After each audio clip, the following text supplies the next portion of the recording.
Welcome back to Infinity Beyond, where science meets speculation. Tonight we explore a daring question. What if Earth froze again? What if tomorrow our planet plunged back into a full snowball Earth, a second deep freeze unlike anything modern humans have ever seen? This is not just fantasy. It's a thought experiment grounded in scientific possibility. Let's begin with the basics. Could it actually happen? The answer is yes, though it's incredibly unlikely in the short term. For Earth to enter a snowball state again, we'd need to drastically reduce greenhouse gases, the exact opposite of what's happening today. A massive decrease in CO2, combined with changes in solar radiation or major volcanic events, could trigger global glaciation.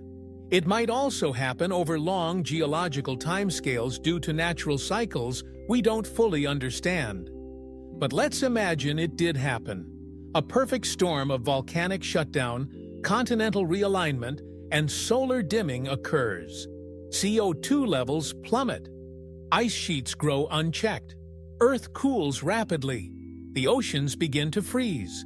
Glaciers cover continents. Snow falls in the tropics. A new snowball. Earth begins. Now the real question, what happens to us? In this scenario, survival would become humanity's greatest challenge since the dawn of civilization. Most of the surface would become inhospitable. Farming would collapse. Power grids would fail. Entire ecosystems would vanish. The global population would plummet. But extinction? Not necessarily. Let's explore where we might ensure. First, we look below the surface, into Earth's crust. Much like early microbial life, humans could take shelter underground, where geothermal heat remains stable. Underground cities, warmed by Earth's interior and powered by advanced reactors, might support small populations. Deep mining colonies or research bunkers could evolve into permanent refuges. Then there's the ocean. Beneath the ice, liquid water might persist, just like during the original snowball Earth.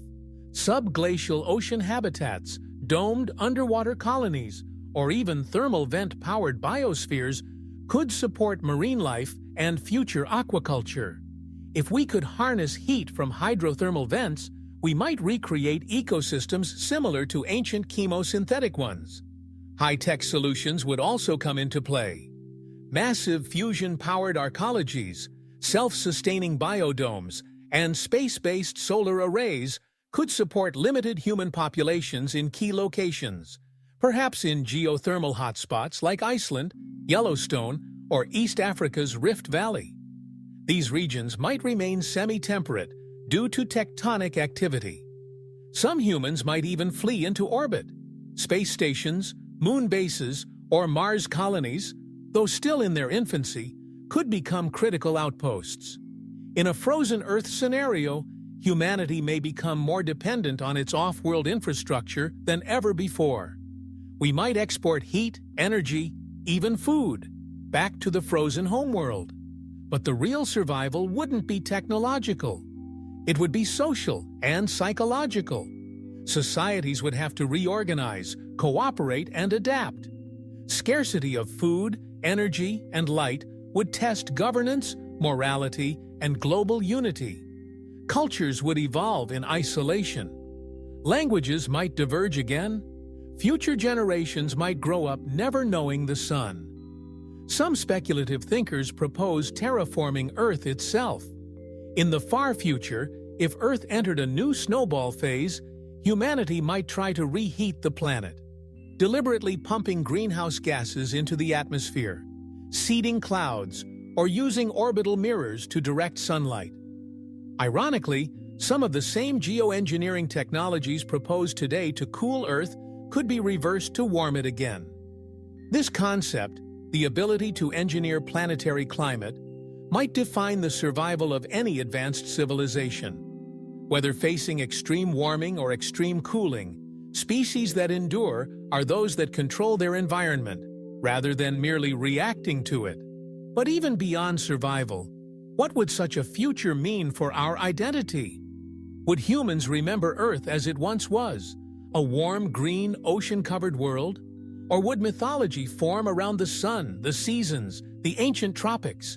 Would art, music, and philosophy evolve differently in a world defined by ice, scarcity, and endurance? In many ways, this thought experiment reflects a deeper truth. Snowball Earth reminds us that our planet is not static. It has swung between extremes before and will again. We are not passengers. We are participants in this great climate engine. And whether the future holds fire or ice, our fate depends on how wisely we respond. So what can we learn from imagining a modern Snowball Earth? First, it humbles us. Nature's power is vast, cyclical, and indifferent. Second, it empowers us. With knowledge, foresight, and cooperation, we can prepare for woe and even prevent catastrophe. And third, it inspires us. Because the story of Snowball Earth is not just one of collapse, it's one of resilience, rebirth, and evolution.